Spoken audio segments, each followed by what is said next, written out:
We're going to actually talk about the building green section of the chapter.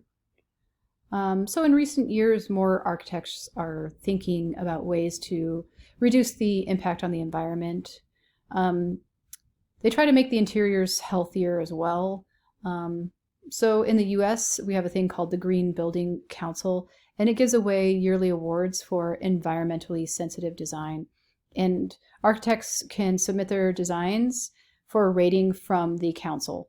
The council assigns points for factors such as like harmony with prevailing wind and sunshine patterns, indoor energy efficiency, use of recycled water, reduction of transportation costs for construction materials, things like that. And the council gives out awards for leadership in energy and environmental design, which is actually called the LEED award. And you can earn silver, gold, and platinum awards in the LEED category, depending on how highly their designs score.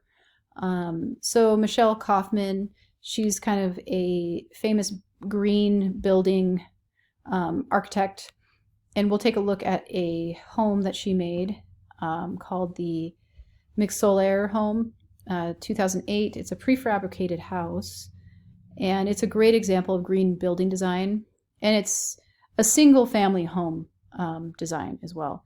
And it's basically a prefabricated house that can be placed in a variety of different environments, and it uses the most efficient insulation available. It has a on-demand hot water heater, which means that it's not constantly just heating a tub of water like the traditional ones do. It heats it as you use it, which is more energy efficient. It has a green roof, low flow light fixtures, and window placements that maximize cross ventilation inside the home. So if you open up windows in the house, that can be enough to, help to cool the house if it gets hot.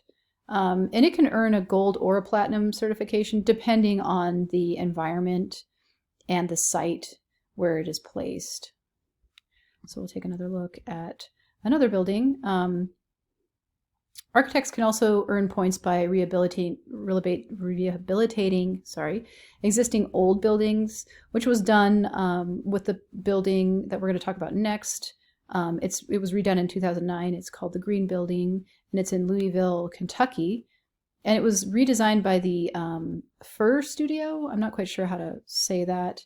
FER Studio in 2009. So first it was sandblasted with corn husks, and then the brick walls were insulated with material from recycled blue jeans. And then the new flooring was also recycled material. And the glass is insulated. And there is an energy recovery system that captures both hot and cold air to reduce energy use. And also geothermal wells are located underneath the buildings.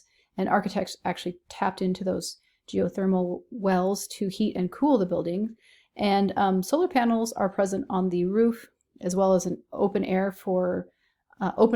space for events. And the energy use of this building is so low that it actually offsets the carbon footprints of all of the cars of the employees that work here. So it is a very energy efficient building, and it's certified platinum by the Green Building Council.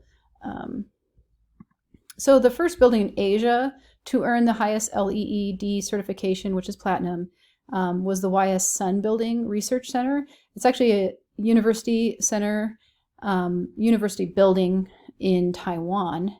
So the roof actually features a garden with drought-tolerant plants. The other half has solar panels on it.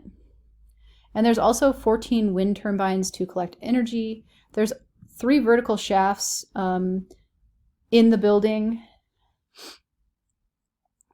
inside the structure that cool the interior by venting rising warm air upward and out and above the roof. So the vertical shafts inside of the building help to cool it.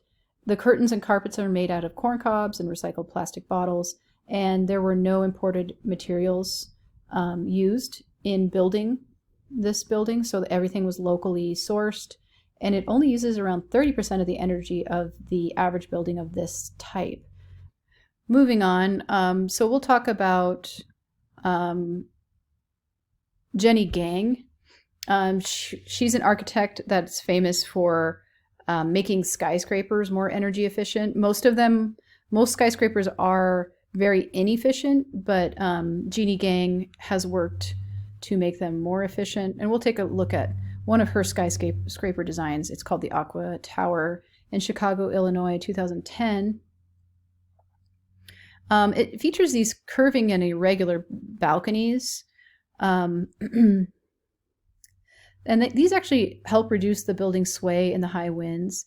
The glass is heat resistant, which helps to reduce the need for air conditioning. And it has a large 80,000 square foot garden roof. So at the top there is a roof with a garden. And the apartments feature sustainable bamboo floors and energy efficient appliances. And then also in the basement, it has a 24 electric car charger. So you can go down there and charge your electric car. So Jeannie Gang is an architect, and she's famous. She's mostly famous for making these interesting large skyscraper buildings that are very efficient. So the book does talk about her in a little bit more detail. They also go over this plan for a building, which ended up getting built, but this was, anticipated for 2019, and it was built, but it actually looks different than this. So I'm not actually going to go over this particular bit of information because it's actually changed. But anyway, that is the end of this lecture.